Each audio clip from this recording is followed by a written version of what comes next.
The NFL is not perfect by any stretch of the imagination, but he is a huge liability. Well, and let's drill down to why we're clapping back. It's because he said something that was shady instead of celebrating. Yes. So you know what? We're allowed to clap back. We're allowed to go, yes. Oh, here are the receipts from your behavior. Ooh, wait.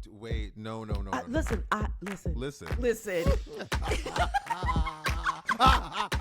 Wait. I hate you for that. Let me fix it. Welcome back to Let Me Fix It, the podcast that says another world is possible, but unless we fix it, see what I did there, and unlearn and abolish all false ideas of supremacy, including ableism, then we will never see real change. I'm Francesca Ramsey. I'm an actress. I'm a TV writer. I'm a producer and a social media consultant. And I'm Delon Grant. I'm an actor, a singer, a writer, a photographer, and an educator. And I was going to use that one last episode, but you already had so I was like, let me not use it. Okay, well, tell the class who it is. This week's tagline comes to us from Michelle, and they included a note that says, I don't know if this is too long, but goddamn, I feel like it needs to be said more. A lot of people just don't seem to get it. And I agree. I really appreciated that Michelle underlined or italicized, including ableism, because I do feel like that's one that gets overlooked. And now people are trying to bring back the R slur. Wait, what are y'all doing? I mean, you're so right. When I read this, I felt the same way. I was like, God, we don't talk about that enough. And I don't know. I know that you probably know. I know you know people. Don't you know some Sugar and Spice or a friend of yours? Crutches and Spice. Crutches and Spice, which is such a great handle. But like, there aren't enough, I feel like, visible voices, right? To like talk about, hey guys, we need to be doing this. We need to be doing X. And I would argue that's because of ableism, right? I mean, they're totally. Yeah, no, Imani has been really eye-opening for me in just thinking about my own language. And, you know, like one of the things that Imani said that like was really eye-opening to me was oftentimes we see commercials for like products, and people often, you know, for like those made on TV type products. And you often see people saying, why would anyone need something that helps you open a can? You must be lazy. And Imani talked about how a lot of those products are really made for disabled people, but they can't market them towards disabled people because then they would never get on TV. So instead you see these commercials where the person's like, I can't open the can. What am I going to do? And then they have a little accessibility thing to help them open it. And that was really like a light bulb moment for me. And now I see it everywhere. So, you know, there's also that, I'm going to mess up this adage, and you probably know it better than I, Francesca, but the idea that like we are all potentially disabled. Yes. Like we can all, like, we are now able-bodied, but at some point we can be disabled. And when we get older, we probably are going to need assistance. Yes. Yes. And Imani was the person that like introduced me to that idea. It's not a matter of like, if you will become disabled, it's a matter of when. If you are lucky enough to get old, you will become disabled just by nature of like the aging process. Like, right. You know, and so it's something that I think, unfortunately, people have tied like a moral failing to. Or this idea that like, if you are disabled, you are deserving of pity. When people are like, oh, I could never, I'm gonna pray tonight because I could be. It's like, do you understand what you were saying? What a horrific thing to say about someone. Like imagining like somebody saying that to somebody's face. Like, how do you do it? You're so brave. You're so brave. So crazy. Yeah. Oh my goodness. Well, Michelle, thank you for sending in this poignant tagline. Class, don't forget, you can email us your taglines to lemmefixitpod@gmail.com. You can send it to us via text the way Michelle did, or you can send us an audio voice note and we might include your tagline in the show. Because we'd love to hear your voices. So I think this isn't my headline, but I feel like we just have to talk about the Super Bowl halftime show, partially because of Turning Point USA and their alternate programming, which is like asinine and ridiculous, which class, if you don't know, Turning Points USA had Kid Rock do alternate halftime show on whatever Kid Rock channel. lip syncing to a song. And barely even trying. Lip syncing to a song that doesn't require any vocals, sir.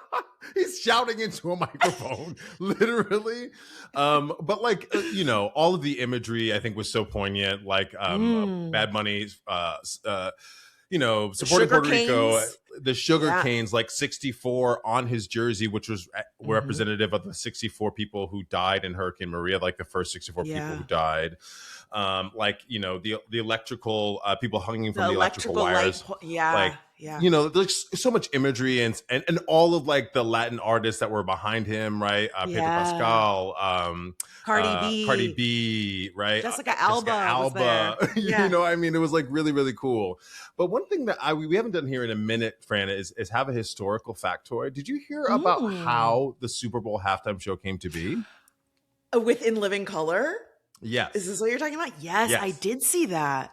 So, class, if you don't know, this is I learned this from the Sam Sanders show on TikTok. But Sam. Right before you know, the big halftime show that we know with major artists, the halftime show was like, you know, marching bands and like cheerleaders and ice skaters and this group called Up With People, this nonprofit performance group. Nothing against any of those people, but now it's become such a big headliner thing, right? Yeah. So, well, and also it was something that like when the halftime show would happen, it was like your cue to go to the bathroom. Yeah, that's a cutaway. It was just like, great, we have a little bit of time. It wasn't something that people were like excited for. Fill up your plate, get a drink, and come back. Right. So in Living Color, and the Wayans family who started Living Color thought, you know what we're going to do? We're going to try to disrupt this. And we're going to show in Living Color during the halftime show. The first time they did it, 20 million viewers watched in Living Color. The very next year, Michael Jackson headlined the halftime show. They were like, wait. Well, No. And it wasn't just that they showed it during the halftime show. They had a little counter clock to say, brilliant. Don't worry, you're not going to miss the rest of the Super Bowl. Watch our comedy show, and then you can go back to the Super Bowl. And I mean, just so freaking smart. I'm glad that they're getting their flowers for that. Me too. And I did not know this at all. And I'm, you know, just another feather in our cap. I was like, God, just another thing to thank Black people for. Come on, we doing it. So that's a mini headline. But what's yours, Fran? Well, my headline is related to the Super Bowl. I don't know if you saw the Chris Brown. My God. He can't stay out of our mouths. What is he doing now? He is just such a curmudgeon on top of being an abuser. Okay. He always wants to insert himself. It is so clear that he is really bitter about the consequences of his own behaviors continuing to impact him to this day. So after Bad Bunny's iconic Super Bowl performance, Chris Brown went on his Instagram story and he posted, I think it's safe to say, ... they need me. And it was interpreted by many to be a nod to, I should be doing the Super Bowl over Bad Bunny. Let me tell you, they collected his ass because Chris Brown has turned off his comments across his Instagram. That's how you know you really fucked up. I love when they shove the comments off of one post and then people go, no. They go to another one. They go, oh, no. I have all the time. Talk about your child's birthday. I want to talk about that Super Bowl post. Right. Remember what you said? Remember when they came for Jasmine Crockett? You could not go on Bo and Yang's anything without seeing a comment. Memes of Jasmine all in the comments. Yeah, so a few of the comments that were really funny is one fan said, they quoted Rihanna and they said, good luck booking that stage you speak of. Another said, we don't need his goofy ass hitting 20 flips like a 6-year-old that just had a sugar rush. Oh, no. Yes. The internet is foul. Another person quoted Chris Brown and said, how you hating from outside the club that you can't even get in. And look, this has sparked this whole online discourse because unfortunately, Chris Brown still has some very ardent defenders. And it really hurts my heart when it's Black women. I mean, anybody defending him bothers me. But the amount of pick me women, he not gonna pick you, first of all. A lot of y'all are too dark for Chris Brown. Listen to his music. He'll tell you. Shit. He's like, I don't like any of y'all dorkies. But I pulled this post from somebody over on Threads saying the Chris Brown hate is so odd. You don't ever expect people to grow or change. In fact, you hope they stay the same. It's not that he didn't do anything wrong, but why do you want him to be canceled so bad? If we were to highlight everything you did, I'm sure you would be canceled in your local community as well. I have seen the sentiment repeated so many times, and I just want to squash this once and for all. Chris Brown has not been canceled. He had one of the biggest just came off a fucking tour of 2025. Y'all are always simultaneously painting this man as a victim and the hero. He's so talented. He's so successful. He doesn't need y'all fuck the haters. And also, y'all just want to bring a good man down. No, has consistently shown that he is an abuser and that he is not grown. And people are allowed to say, I don't fuck with him, and he is going to face those consequences. Look, the NFL is not perfect by any stretch of the imagination, but he is a huge liability. And I don't blame them for being like, no, we don't want him. Well, let's drill down to why we're clapping back. It's because he said something that was shady. Instead of celebrating, he had to pop on and say something shady. So you know what? We're allowed to clap back. We're allowed to go, oh, here are the receipts from your behavior. Yes. And I also want to bring out some recent history. He was on this big national tour and he was arrested for hitting somebody with a bottle at a club.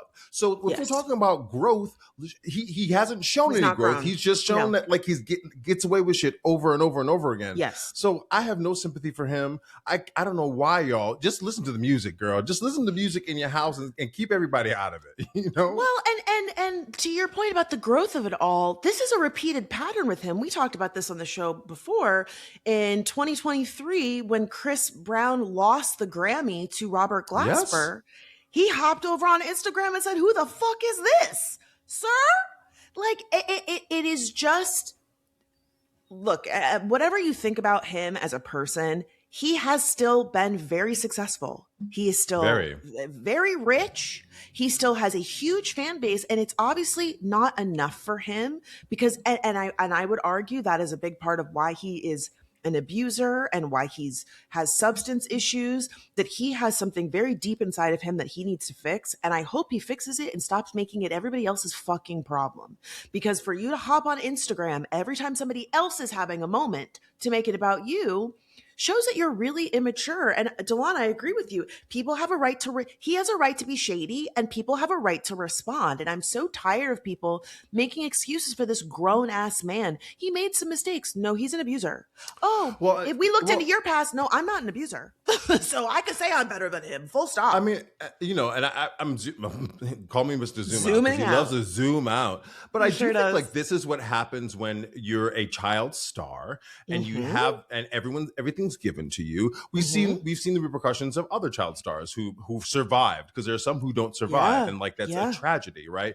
But you look at Lindsay Lohan, you look at Macaulay Culkin a little bit, right? These kids who were given money, access, and privilege, a lot of privilege very young, that had to grow up very quickly when they didn't have the brain space or the brain capacity. And I think these are just behaviors, to your point, Fran, of an immature kid. He's just a kid still, Yeah. And he have kids? How many kids does he have? He does have kids. And I've also heard that he was a victim of sexual abuse at some point. Unfortunately, we see this with a lot of young men where they talk about their first sexual encounters with adult grown women as teenagers, and they don't even recognize that they have been abused themselves. It doesn't excuse his behavior at any point in his life. But I also think he just has a lot of unaddressed trauma that he needs to work through. And it's obvious that he's not committed to doing it. And it's so frustrating to see people just continuously make excuses for him and suggest that we're being unfair to him. And I posted about this on my Facebook, and truthfully, that is the worst place on the internet, but it's paying some bills, so I'm a post over there.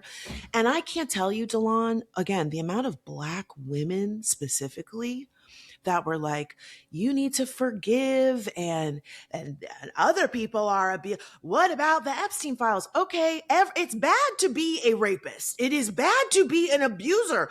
You're not going to say, well, we can't say anything about him because these people have done something bad too. No, all of them, put them all under the jail. Like, Yeah. I don't want to hear from any of them.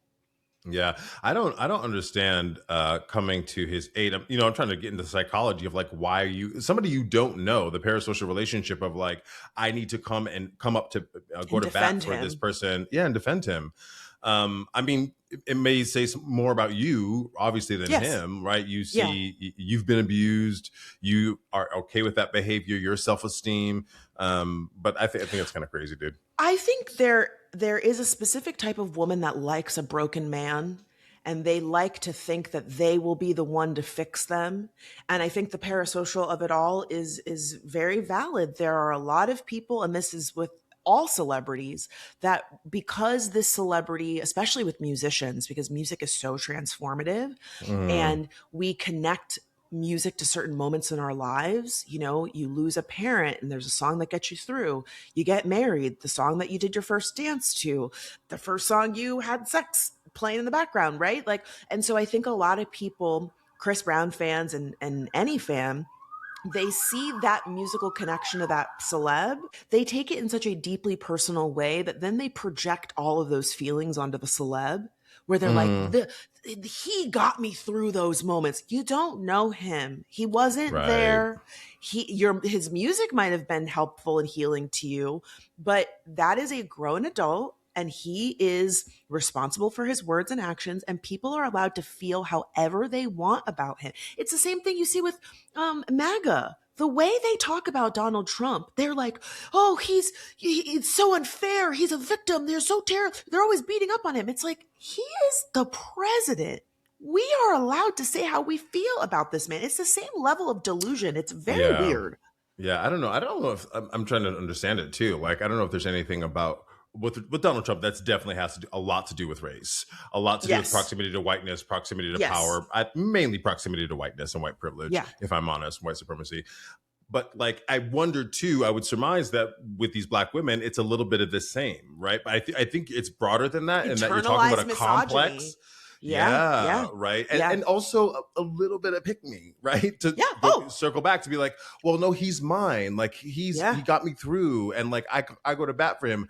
What's really unfortunate, and zoom out here, all these celebrities start to fail us, right? You know, so like I think that's the test here, right? Like take the music, take the art, and have it be whatever it is to you, but understand that these are three-dimensional people who are also flawed. Nicki Minaj, Chris Brown, Michael Jackson. You know, I still listen to the music. I still love the music, but I do think about what I know to be true. Some people might argue otherwise, but what I know to be true, right?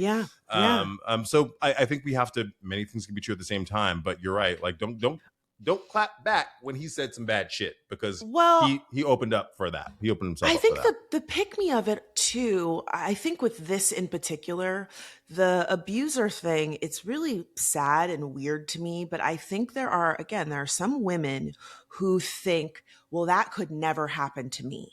And they pedestal themselves over survivors and victims of abuse. Look, you see it with the Epstein files. You see it anytime a woman comes forward and says, I was a victim, this person abused me.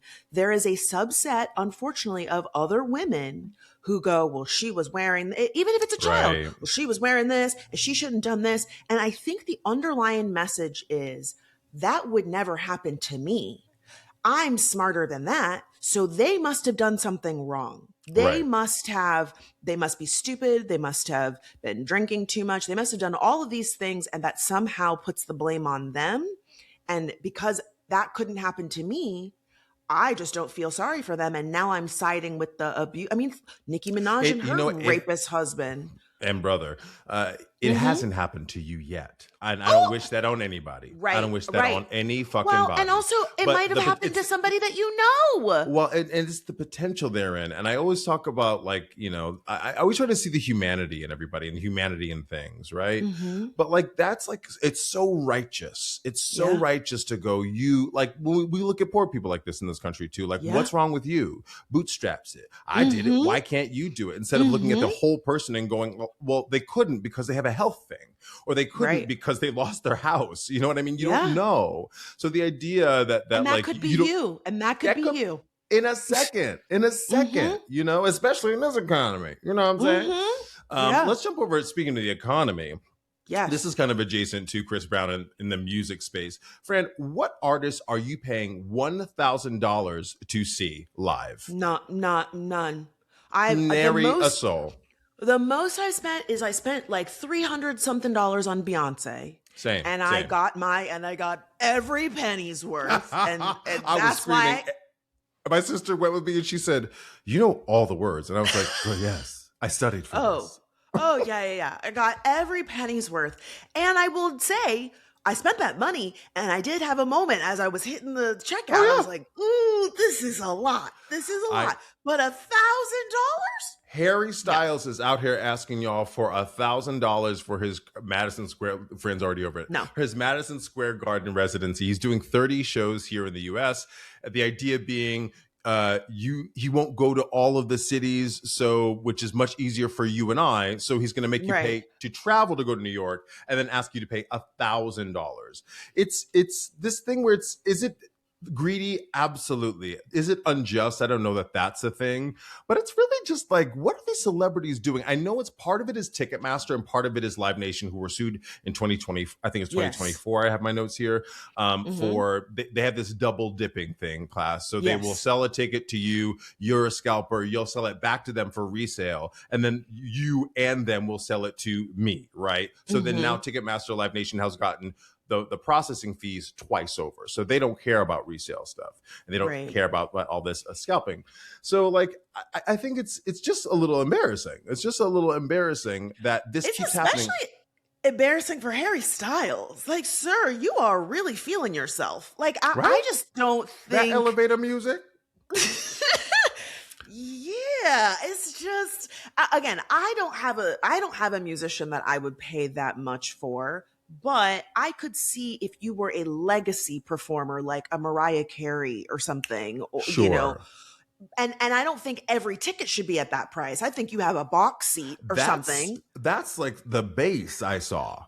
Right. And that's right. The base price is ridiculous. And I know a lot of Harry's fans were upset that he's only doing the United States. And especially with what's happening right now in our country, a lot of his foreign fans are like, I'm not traveling to the US right now. And I'm certainly not going and spending $1,000+ just to see you, on top of airfare and hotel and a car and all that other stuff. It is very, very tone deaf. And I wish that more artists, remember when Kendrick Lamar did a series of shows here in Los Angeles and he streamed them on Amazon so you could like watch the concert. I just feel like more artists should do that, and just making it more accessible, or even like the theater experience. I loved seeing Renaissance in the theater. I did I'm not too. I'm not a big Taylor fan, but I know her fans loved seeing the concert in the theater, especially again, kind of back to our opening tagline. Think about your fans that are disabled, who cannot physically go to a concert. And even when you go to a concert, you see all those freaking stairs. You see it takes so long to get from the parking lot walk miles to get to the damn seat. It's ridiculous. It's ridiculous. Yeah. It's very difficult on top of the cost. And so having some sort of, not me doing the fix, but having some sort of like streaming component, I feel like, or concert or movie theater experience, pay-per-view, I think that would be so smart. And it's just like, read the room. Read the room. Nobody has $1,000 to see you. Well, I think it was really smart, both of Beyonce and of Taylor Swift, to do after their big tours, to record them and give that theater experience.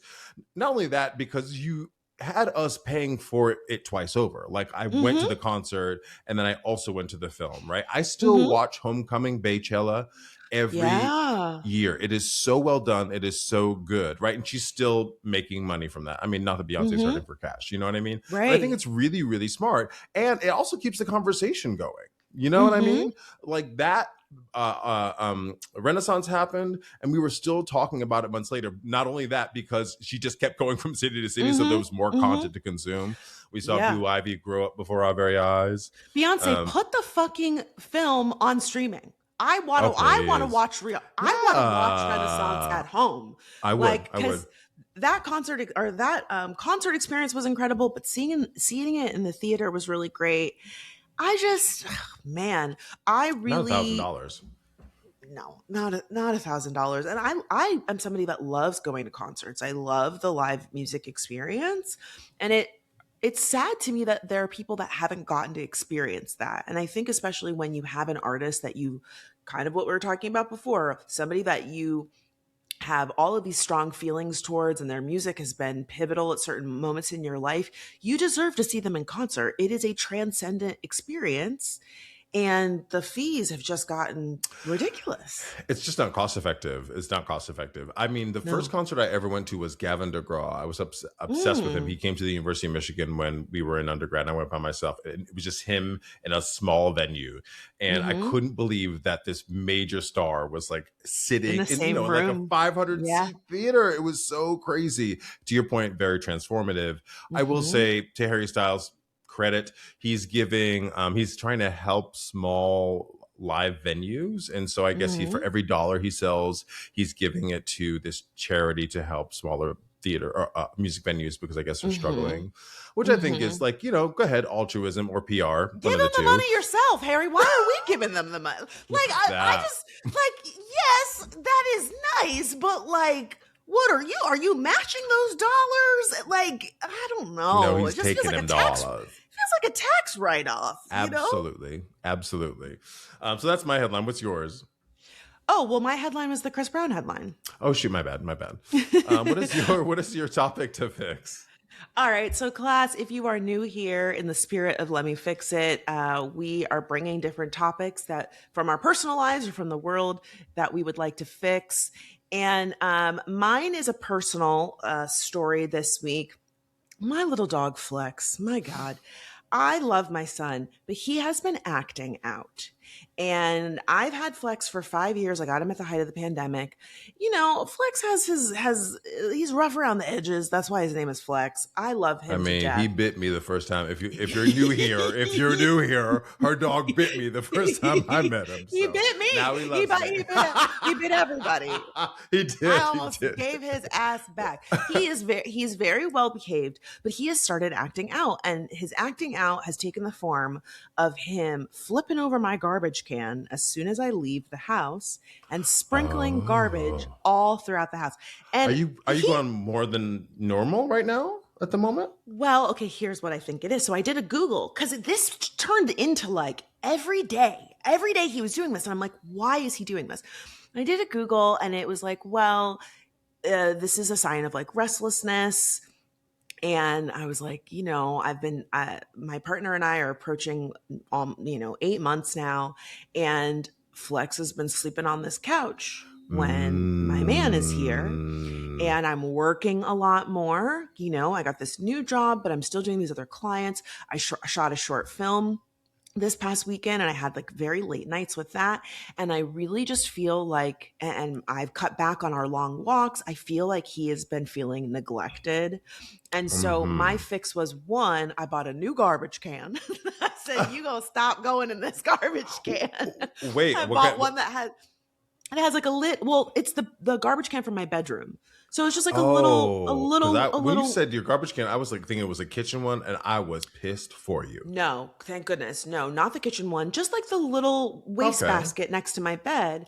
But it's just an open little wastebasket. So I went and bought one that has a lid on it that you have to push in order to open it, because he was knocking it over and just throwing all of the, even when there was Pissed. nothing in it. Like, even if it was just, because then I was like, okay, I'm gonna fix you. I started like emptying the garbage immediately, so there was nothing in it. He would take the bag out and rip the bag up and have the bag all over. I'm like, what the fuck is he He is doing? pissed. He is He's pissed. pissed. So I did get a new garbage can, so that has fixed, at least temporarily fixed the problem. But I am committing to just giving him more attention and going back to our long walks. I know he really enjoys those. It's Mm. hard because my job, the main office is on the East Coast, so my day is starting a lot earlier. So Oh. usually I would go to the gym and then I would take him on a long walk right after. But now I'm going to the gym, taking him on a short walk, and then I got to jump right onto Zoom for these calls and stuff.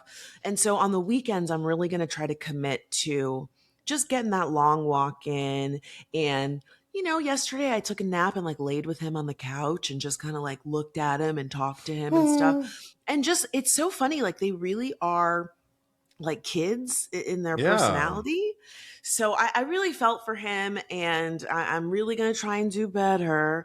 But Well, my God, I was also going to say, like, you have to give him time to adjust to your new routine, right? I Like, know. I love dogs and I love watching dog shit on the internet, Hmm. dog breeds and everything. One thing that I continually see is like, we forget how much they are there for us. Like, they Yes. are solely there to love on us and get love Hmm. from us, right? And Hmm. so when that adjustment period happens, he doesn't know what to do without you because you are his Yeah. world, you know? Yeah, and I got him during the pandemic where it was just me and him. And we were Yeah. spending all of this time together. And I slowly but surely he has adjusted to me leaving and people coming over. And Delon, the first time people came over, You Flex were was scared. he was flipping out. He was running in circles. He was bouncing off the couch, doing parkour. I was like, "What's wrong with him?" He was like, "I thought it was just you and me. Like, there's other people." So you're right. He does need to adjust, and I need to be a little more sensitive to the fact that it's hard for him. Like he is Yeah. I'm his only. He don't have a Yeah. job. He don't have no friends. He ain't got a girlfriend. you Right. know. Right. He got There's a nowhere to be, doggy nowhere to go. daycare. There's a doggy daycare that opened right down the street from me, and they did say that they have I like a don't know, free girl. week. I know. I Well, don't he would have to know. pass the intake. Right. And I like know. class, not for nothing to tell your business, Fran had to start grooming this dog at home because he got kicked out of the dang groomers. The He groomers got said, you he can't got bring him back. he got banned from the groomer because he bit the man. Yeah, I mean, oh my God, Delon, you know what he did yesterday? It was so funny. So my apartment's right on the pool. And in order to get to my apartment easily, I cut through the pool. Do it every Mm. single day. I always let Flex off of his leash and let him run. So my partner and I were walking through, and the timing could not be more weird. He says to me, he's like, "Has Flex ever gone in the pool?" And I was like, "Oh yeah, he's gone swimming before." And like right as I was saying it, Flex walked into the pool, sank like a stone. I had to fucking, I had to, I almost jumped in the pool after him, I grabbed mean, his ass. I was like, it was just so weird. It was so weird. And then it was like falling in the pool put a battery in his back because then suddenly Flex was running up and down, just like going because he crazy. was freaking out. He was like, "Yo, He's, my life flashed he before saw my the heavenly eyes." gates, girl. He was running around my apartment just wet, wouldn't let me dry him off. I tried to dry him off. He's growling at me. And I'm like, "What is wrong with you?" He's having his like Oh, teenager phase or something. well, also, like, again, yeah, I know it's been 8 months, but he's probably, and I know that he likes your partner, but like, that's still an adjustment. That's a Yeah. masculine and energy, right? Yes. That like, it's just Yes. different. It's just Listen, different. we'll be on the couch and Flex will be like, "What are y'all doing? What's going on in here?" Just stepping all over, like in the middle, like, "Okay, calm down. We know you are here." Oh, Yeah. All oh, right, what's sweet, your sweet. fix? So, these days, class, Francesca, we cannot give too much credence to what DHS says or does. Like, this Mm, administration is a fucking mess. But did yes. you hear that DHS, they put out this memo saying that chemical and biological toxins to kill people's partners is on the rise. People are What trying does to that mean? kill their Oh. so people are trying to get rid of their partners by killing them, Hmm. and they're using toxins like cyanide, arsenic, and I tetrahydroline, don't something know. like that. Yeah. Anyway, but they had to send out a memo because it's becoming an A increasing memo to say factor. don't to stop? They were like, check your shit. Check if your partner is Oh. making your tea regularly, or as in the case of the Colorado Oh. dentist who was giving his wife shakes, and he started this tetrahydrazine. He was putting it slowly in her shakes, and then she was What? hospitalized. Yeah, like because you Did can't she after a die? while. He put the last bit of cyanide in her whatever in the hospital to kill the bitch. Killed her down in the hospital. I said that Now is that is brazen. That is fucked up. I would also side eye the hospital. How are you coming into the hospital and bringing in drinks and food? That seems weird, right? Like, Well, I will say, I guess this tetrahydrazine, whatever, is in eye drops. So he could have easily just taken it, and it's clear, right? And again, it is used in the body, but it does leave the body relatively soon. So he was using concentrated amounts of this stuff to kill her. Oh God. So it's crazy, and I only bring this up because I think it's a little funny. Because my fix is simple, but also I wanted to have a unpack the conversation and the topic. I mean, don't get married, right? Like, don't get married if you can't cut it. But if you are unhappy in your marriage, our communication standards are so low. Like, we're so unable to be vulnerable enough with your partner to go, hey, I don't think this is working. We know it's not working. So like, let's be done, right? You are correct. Murder? You are correct. I'm not advocating for harming anybody, but most times when people do this shit, it's about money. Because they don't want to get a divorce because of how much it's going to cost them. She said firsthand experience. Okay. It's me from experience. Listen, when I saw that check, I said, Snapped is suddenly making a little bit more Girl, when you sense told to me. That, I wanted to help plot it for you. Okay. I said, you know what? Now I understand how people get fucked up. Again, I'm not saying it's the right move. But a lot of times, and it's that, but then it's also sometimes in these like abusive dynamics where it's like, if I can't have you, no one can. And that's why people are doing stuff. And so you're right. Just get a divorce. I mean, I wish it was that easy, but a lot of people, I don't know how much money that dentist was making, for example, but I'm sure a lot of his motivation was, well, if I divorce her, I don't want to pay this woman. She's going to want half of the property and, you know, she's going to keep my kids from me or whatever else. And I would argue, you know what? It is that easy. It actually is easy. Like you making a choice, a conscious choice to enact violence on somebody you claim to love. You're the mother of your children, right? Somebody you spent decades with. You would rather kill them than just figure out your life another way. It's so small. The other thing is like, not only don't get married, but I know that people want to go to the hospital when their partner needs them, right? And that's a big reason to get married. There are a lot of legal things, taxes, a lot of legal things with the marriage contract that you get and legal benefits, right? Completely get that. But at the same time, I think we should question why we get married, I think it's a rite of passage that we are indoctrinated into. Yes. And then once you're in it, Fran, speak to this, if you will, once you're in it, it's not saying you didn't love that person. You go, oh, this is not what I wanted, or you're not the person I wanted, or you change over time, right? Yeah. And you can't know that because it's just how we're trained to think. But I'm speaking from a very single point of view, so I also concede that, right? I'm not engaged or anywhere near a relationship at the moment. But I would just think like looking, and I'm older now too, right? Looking at the landscape of your life and questioning whether it's something that will actually serve you, or can you just be domestic partners? Yeah, I mean, I will say, even if you don't get married and like do the legal thing in the domestic partnership of it all, you can still attempt to get some sort of spousal support, you know? And so, and I see this all the time where people who aren't married buy property together, or people who aren't married have kids together. So like, there's still like potential legal repercussions there.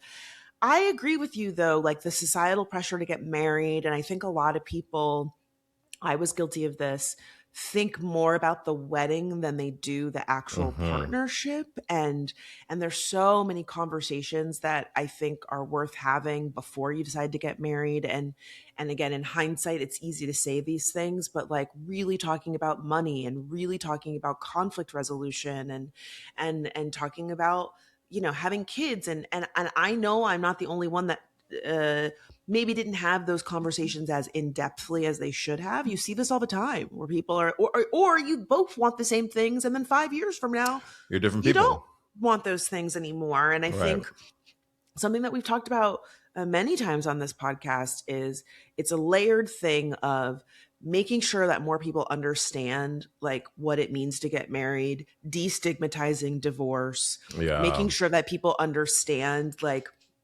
that this is a legal contract. But I would also say like strengthening the services for people who are in abusive relationships and mental health stuff. Like, not to say that that dentist is absolved from what he did, but like who knows what other shit was going on with him that possibly could have been corrected earlier that he didn't have to get, you know what I mean? Like, Yeah, I do, and I would also add on to the therapy or having somebody to talk to or services, like destigmatize couples therapy and relationship, mm-hmm, like relation talking to a third party about your relationship, mm-hmm, because mm-hmm. they probably could have solved some things had they talked Yeah, earlier. They probably yeah, could have mediated it, and there might have been some things that needed mm-hmm, to be split, but it might have been a little bit more not cordial, but amicable.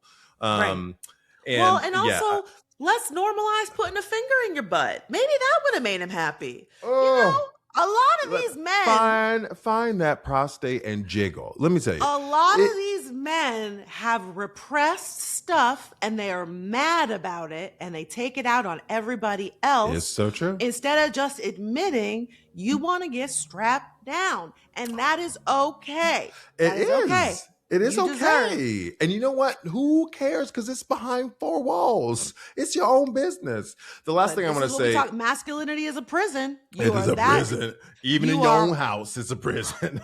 yes, Okay. The last thing solitary.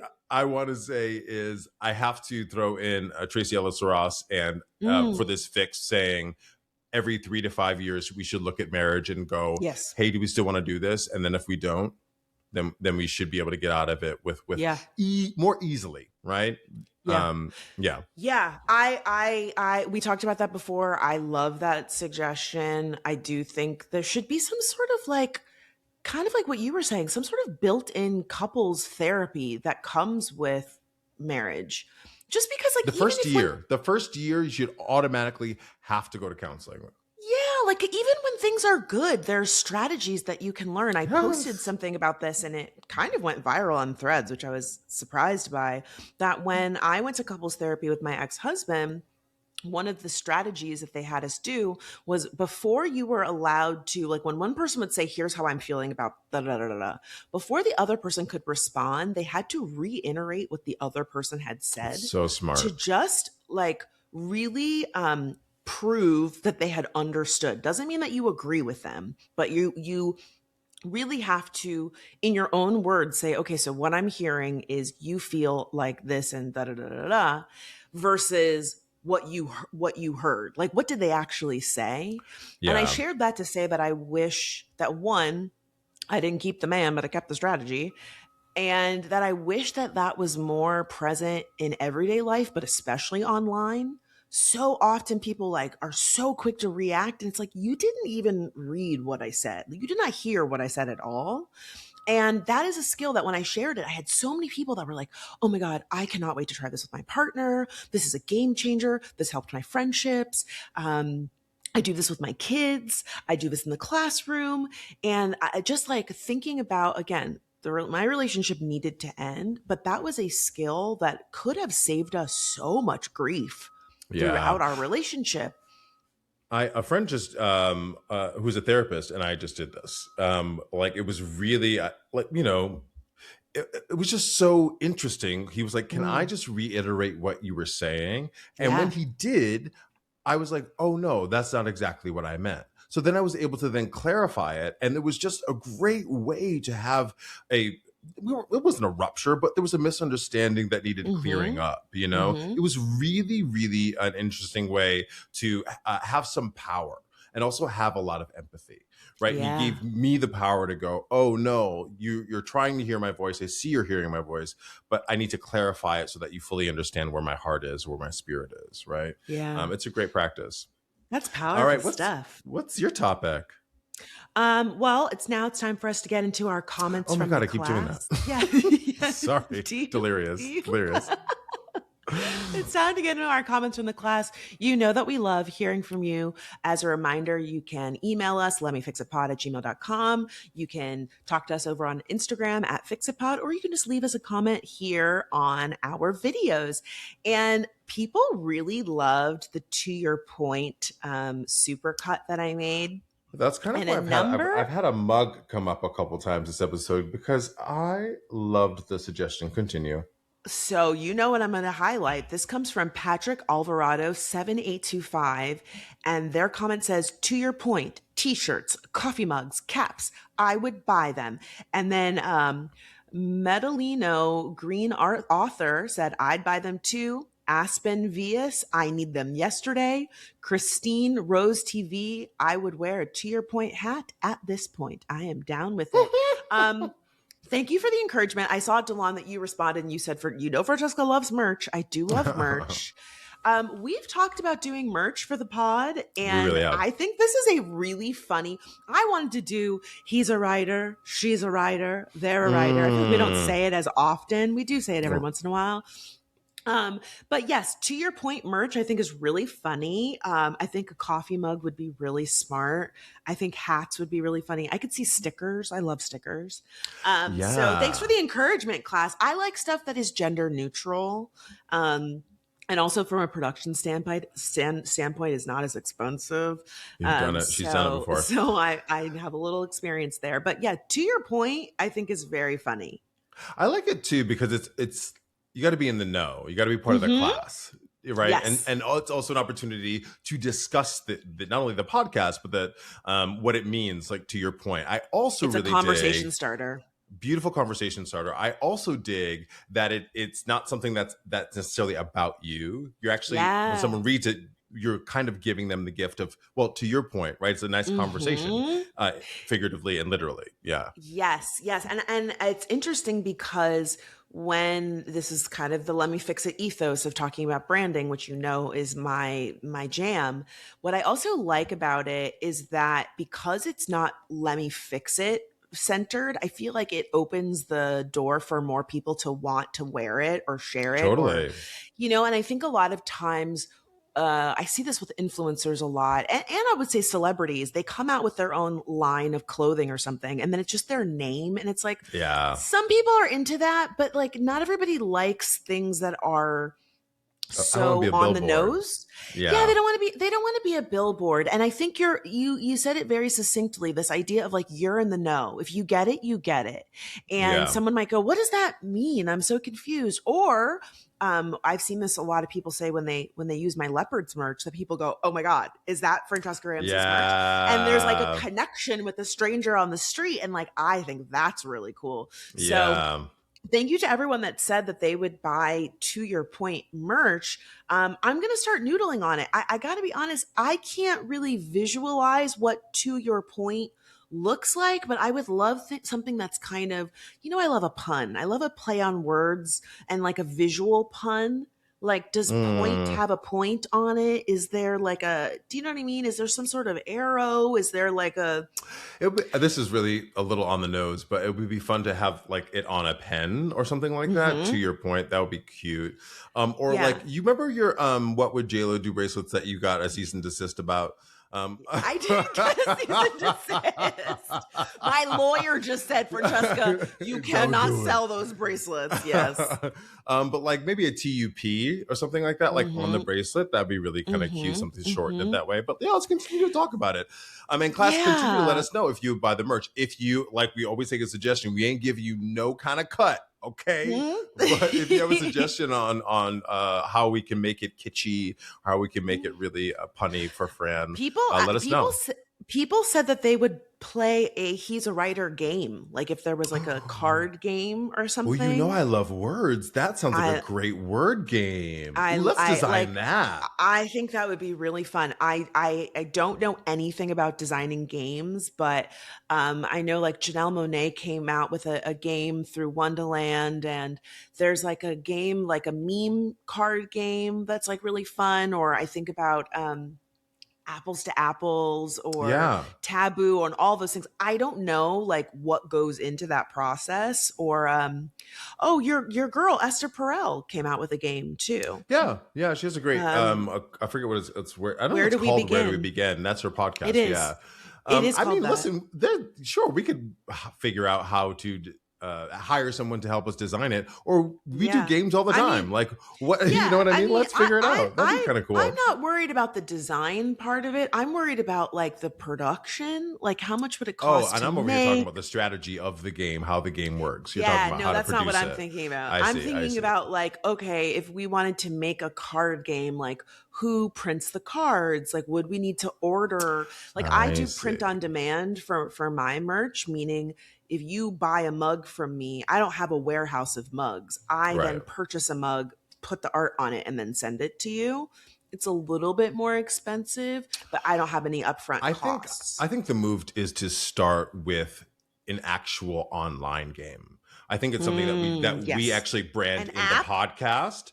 Yeah, that's how we do. We brand it in Ooh, the podcast. like the And heads yes, I up. played that all weekend, and we're So snowed in, and it's so much fucking fun. But we start yeah. here on the pod, just doing it and Yeah. making it a regular segment, and then we make it an app that people can do themselves, and then we make it a board game Mhm. if we want. And Yeah. yeah, I think That's that's smart. the progression of it all. But like that got me excited. Like let's do Yeah. that. Yeah, no, because when I made the He's a Writer and I said I wanted to do maybe like a YouTube series or something, I really think that's really smart that like we keep doing Name That White Woman, He's a Writer. Maybe we come up with a 2-year point game. I mean, that could be, I don't know what that game would Ooh. look like. Class, tell us in the Oh, comments. I But love this. God, this is yeah, great. and well, and the other thing is too, again, I just love us and I love this podcast.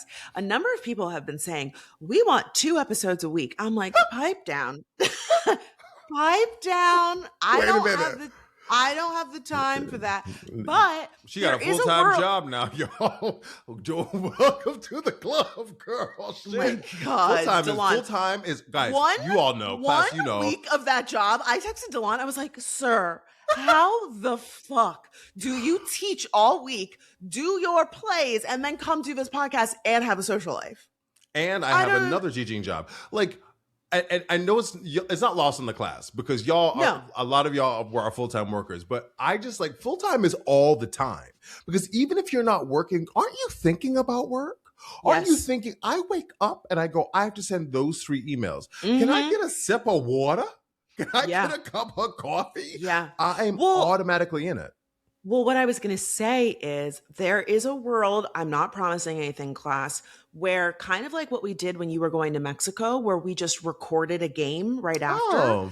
Like there's a world where we do something like that and then we could put one of those out like on a Friday or something, and we could put out and or just put it out as a short or something like that. I don't know. Again, we're not there yet, but right. Let us know, class. Let us know. I love that we're evolving. I love how excited folks are about supporting us in different ways.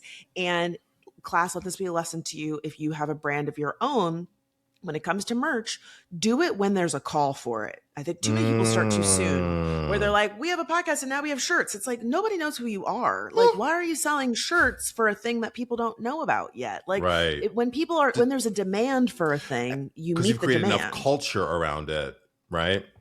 Yeah. Right, exactly. Okay. What's your comment? Comment from the class. Because of the full-time job, I am not as in the comments as Francesca is. I'm trying to be better, but it depends on the week, depends on things. So I just tapped into last week's episode where we were talking about Shabuzi's comment and immigrants built this country, and people were commenting, I'm Team Fran, I'm blah, blah, blah, blah. And I was like, y'all are I love how vocal you are. I love it. I love it. I love how strong the opinions are because we have such strong opinions. And I think the discourse, I always say this about discourse.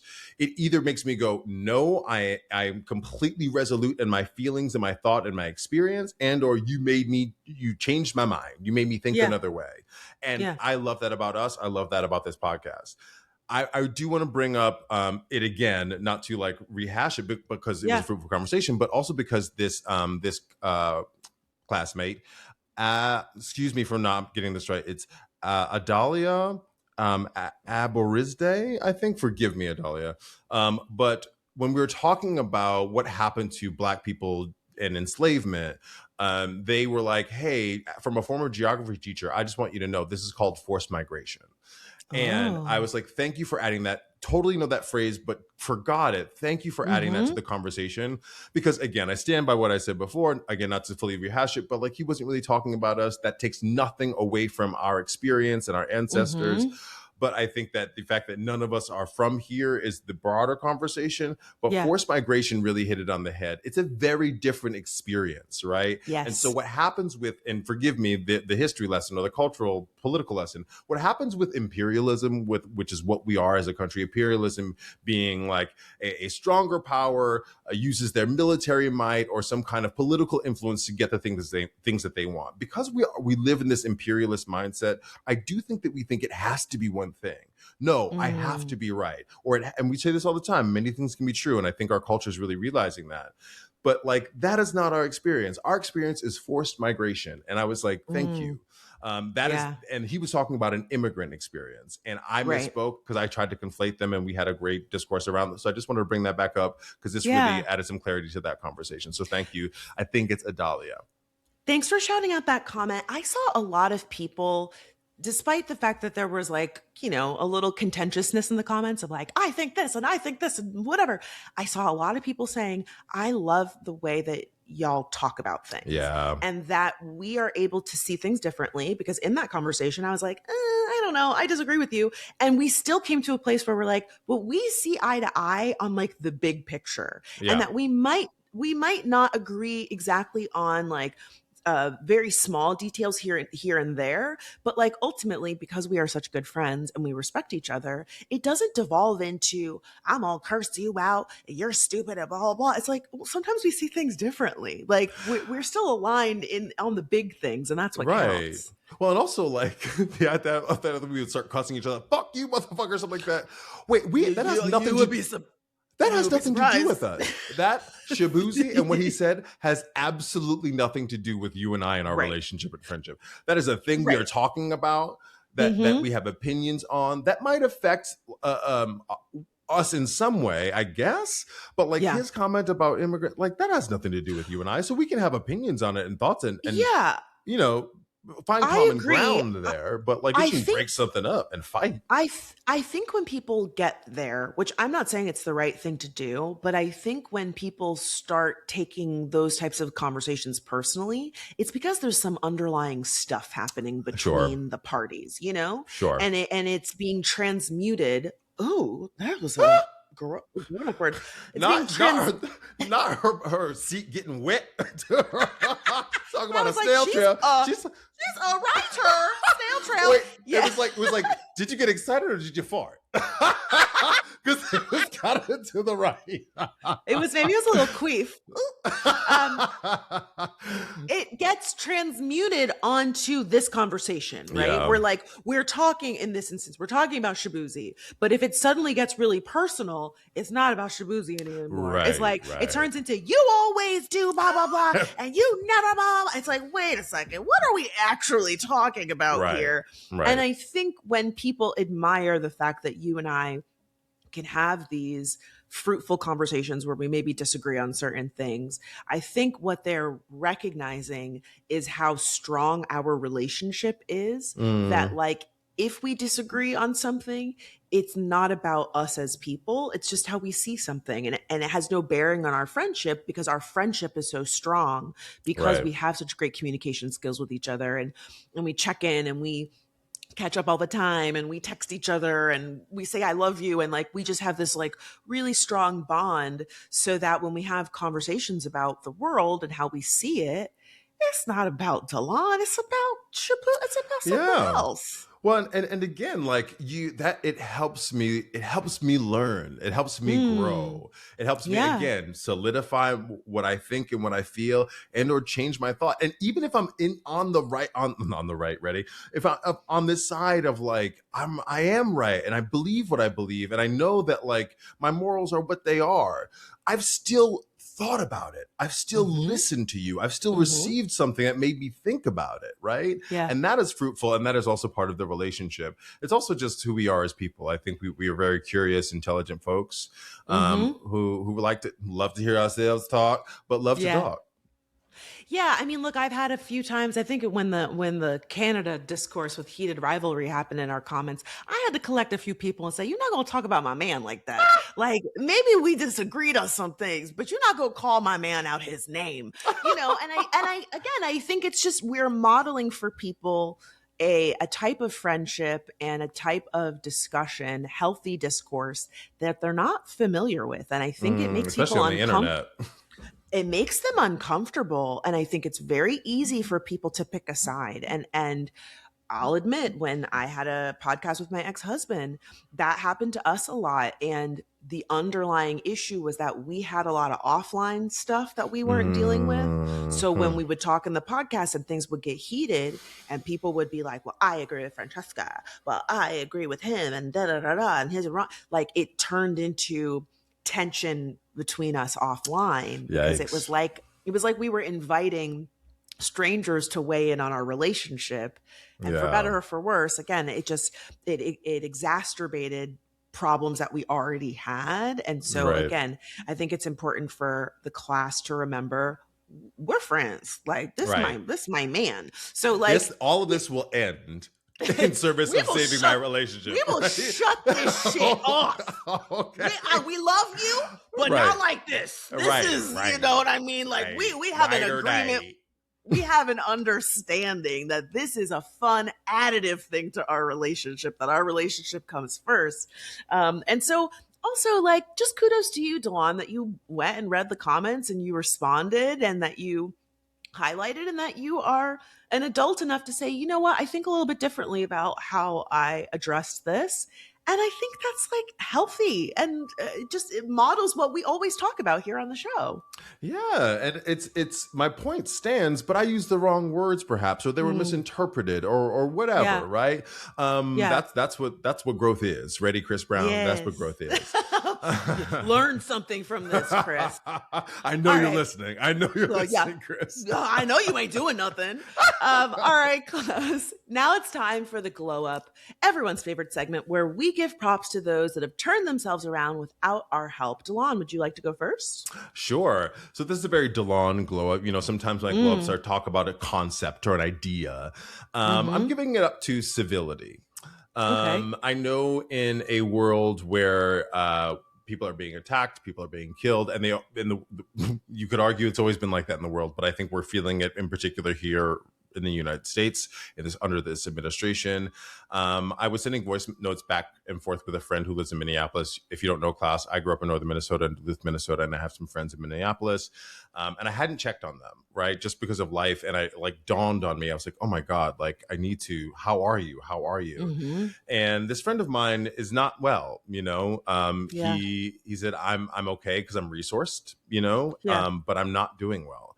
He was like, in my neighborhood has a kind of weird neighborhood watch where as soon as we hear about ICE being in our neighborhood, we all go to our cars and just follow them around. I'm sure, class, you may have heard the whistles that are happening in Minneapolis. They have like a thing to spot ICE. He's doing rent drives for people, you know, and he's like, it sucks because we just got through February rent and now we're looking to help people for March.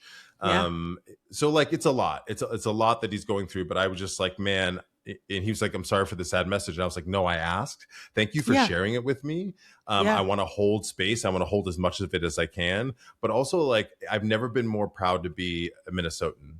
I've never been more proud to be friends with somebody like that. You know what I mean? And the thing he kept saying too was like, I know this is so ridiculous for me to feel or say when there are people being snatched off the street. And I was like, I hear you. Those feelings are valid though. You're a human. Absolutely. But also like, don't negate what you're experiencing too. It's not the trauma Olympics, as you said here on the podcast, right? It's all traumatic. Some of it's worse than other parts of it, but you're experiencing it. So that's one thing I wanted to say and share with you all. But then I just wanted to clap back to I always talk about the internet and like the internet can be a little negative, but the internet, the like crowdsourcing, the like supporting somebody, coming to somebody's aid, not Chris Brown, but coming to somebody's aid can really be Mm-hmm. fruitful. So the Winter Olympics are happening right now in Italy, and Mm-hmm. there's a Spanish figure skater named Tomas Sabate, who was using the Minions song. He's dressed like as a minion I for his short saw program, that. and Yeah. he's been using this for months for all of these world competitions, Mm-hmm. and clearly doing well and qualifying for the Winter Olympics. So Universal, who owns the rights to the Minions and Despicable Me and all those cartoons, put a cease and desist on his program that he's been using for months. And he went to the internet. And He he had said no that, choice. and he said that he had gotten it cleared. Like, you Oh my don't God, just went to show all up the to the proper Olympics channels. with any song you want. Like, you have to Right. get permission. Exactly. Like, because it's televised, right? Right, So, right. so he went to the internet, and the internet really did come out and support him. And I want to give it up to Pharrell Williams, who wrote Oh. "Happy" for Despicable Me too.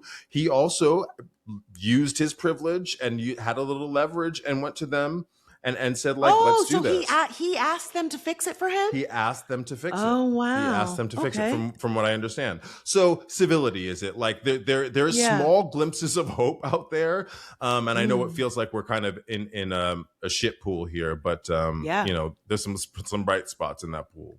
So that's mine. Yeah. Oh my God. Well, similarly, I have a friend that was raising funds for families in Minnesota, my friend Jenny Yang, for restaurant workers who have been Mm. staying home because they're trying to avoid being picked up by ICE.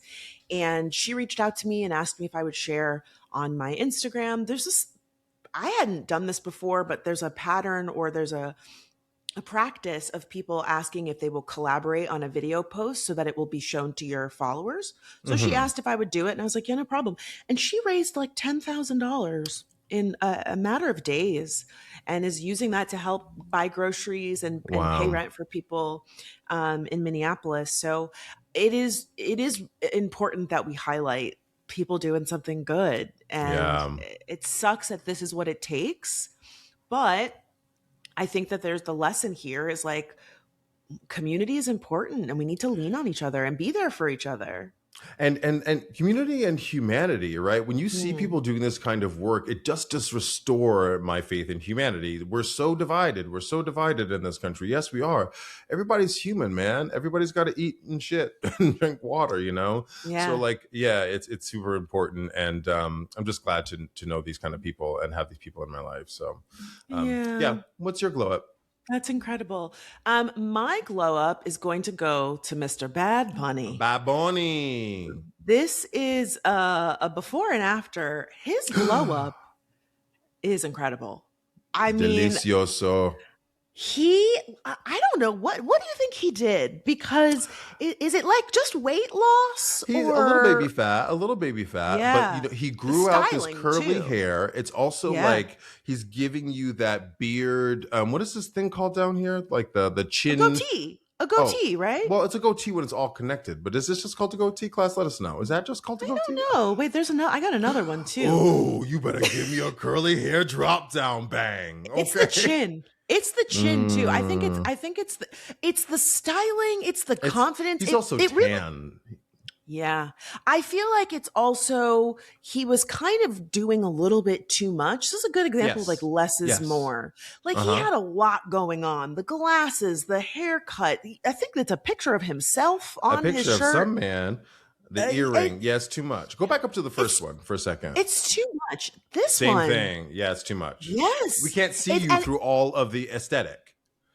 Yeah, and it's really cool to see someone who has really stepped into their power. I mean, it's obvious like his music really resonates with a lot of people, but I really feel like him kind of embracing androgyny and like queer Mm-hmm. identity, like sometimes he's wearing a dress or a skirt or whatever, and like it just feels like there's been a growth in his music and in his Yeah. presentation that is very inspiring, and I think and I hope is and other artists take to heart. He said something in the halftime show where he said, my name is Bad Bunny and I'm here at the Super Bowl because I believed in myself, and I want to tell Mm. you to believe in yourself. And it's just like, what an incredible message at a moment Yeah. that's like a huge moment in your own career to look into the camera and say, believe in yourself. And I feel like his glow up is a perfect illustration of that. Like he's obviously always been an artist and had a point of view and had